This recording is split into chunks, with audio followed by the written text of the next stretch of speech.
So hi ಎಲ್ಲರಿಗೂ, tasty and fastest chicken gravy ಮಾಡೋದು ಹೇಗೆ ಅಂತ ನೋಡೋಣ. ಅದಕ್ಕೆ ಬೇಕಾಗಿರೋ ಸಾಮಾನು ಆನಿಯನ್, ಟೊಮ್ಯಾಟೊ, 5 ಥರದ ಮಸಾಲ ಪೌಡರ್, ಅದು ಯಾವುದು ಅಂತ ಇಲ್ಲಿ ಓದ್ಕೊಳ್ಳಿ.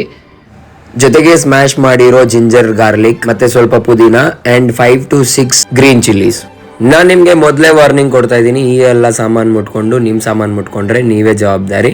ಜೊತೆಗೆ 1 ಬೌಲ್ ಆಫ್ ಚಿಕನ್ನ ತಗೊಂಡಿದ್ದೀವಿ. ಸೊ ಕುಕಿಂಗ್ ಸ್ಟಾರ್ಟ್ ಮಾಡೋಣ. ಒಂದು ಪ್ಯಾನ್ನಲ್ಲಿ 5 to 6 ಸ್ಪೂನ್ಸ್ ಆಫ್ ತುಪ್ಪ ಆ್ಯಡ್ ಮಾಡ್ಕೊಳ್ಳಿ. ತುಪ್ಪಕ್ಕಾದ್ಮೇಲೆ ಸ್ಮ್ಯಾಶ್ ಮಾಡಿರೋ ಜಿಂಜರ್ ಗಾರ್ಲಿಕ್ನ ಅದ್ರಲ್ಲಿ ಹಾಕಿ ಗೋಲ್ಡನ್ ಬ್ರೌನ್ ಆಗೋವರೆಗೂ ಫ್ರೈ ಮಾಡಿ. ಇದಾದ್ಮೇಲೆ ನಮ್ಮ ಹತ್ರ ಇರೋ ಚಾಪ್ಡ್ ಆನಿಯನ್ಸ್ ಮತ್ತು ಗ್ರೀನ್ ಚಿಲ್ಲಿನ ಇದಕ್ಕೆ ಹಾಕಿ ಫ್ರೈ ಮಾಡೋಣ. ಇದು ಕೂಡ ಗೋಲ್ಡನ್ ಬ್ರೌನ್ ಅಥವಾ ಲೈಟ್ ಬ್ರೌನ್ ಆಗೋವರೆಗೂ ನೀವು ಫ್ರೈ ಮಾಡಬೇಕು. ಚಿಕನ್ ಕ್ವಾಂಟಿಟಿ ಜಾಸ್ತಿ ಆದರೆ ಮಸಾಲ ಕ್ವಾಂಟಿಟಿ ಕೂಡ ಜಾಸ್ತಿ ಮಾಡ್ಕೊಳ್ಳಿ. ಆ್ಯಂಡ್ ಈ ಒಂದು ರೆಸಿಪಿ ನಮ್ಮ ಅಮ್ಮಂದು, ಆದರೆ ಕುಕ್ ಮಾಡ್ತಾ ಇರೋದು ನಾನು. ಸೊ ಇಷ್ಟೆಲ್ಲ ಐಟಮು ಗೋಲ್ಡನ್ ಬ್ರೌನ್ ಟರ್ನ್ ಆಗ್ತಾ ಇದ್ದಂಗೆ ಫ್ಲೇಮ್ನ ಸ್ವಲ್ಪ ಕಮ್ಮಿ ಮಾಡಿ ಲೈಟಾಗಿ ಸಾಲ್ಟ್ನ ಹಾಕಿ ಮತ್ತೊಂದು ಟ್ವಿಸ್ಟ್ ಕೊಡಿ.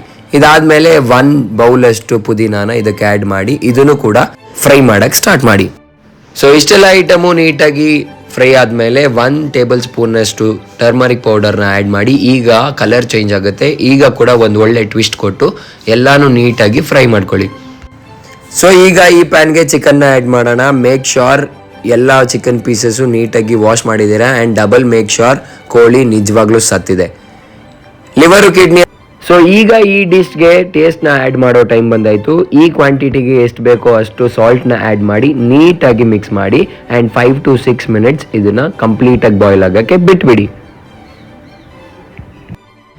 5 to 6 ಮಿನಿಟ್ಸ್ ಕುಕಿಂಗ್ ಆದಮೇಲೆ ಚಿಕನ್ನ ಓಪನ್ ಮಾಡಿ ಅದಕ್ಕೆ ಸ್ಮಾಲ್ ಕ್ವಾಂಟಿಟಿ ಆಫ್ ಗ್ಲಾಸಲ್ಲಿ ನೀರನ್ನ ಆ್ಯಡ್ ಮಾಡಿ ಮತ್ತೆ ಬಾಯ್ಲ್ ಮಾಡೋಕ್ಕೆ ಸ್ಟಾರ್ಟ್ ಮಾಡಿ for about 3 minutes. So at last ಈ ಒಂದು ಕುಕ್ಕಿಂಗ್ಗೆ ಮುಕ್ತಿ ಕೊಡೋ ಸಮಯ ಬಂದಾಯಿತು. ನಮ್ಮ ಹತ್ರ ಉಳಿದಿರೋ ಅಷ್ಟು ಸಾಮಾನು ಅಂದರೆ ಎಲ್ಲ ಸ್ಪೈಸಸ್ನು ಇದಕ್ಕೆ ಆ್ಯಡ್ ಮಾಡಿ 6 ಮಿನಿಟ್ಸ್ ಬಾಯ್ಲ್ ಮಾಡಿದ್ರೆ tasty and fastest chicken gravy is ready to serve.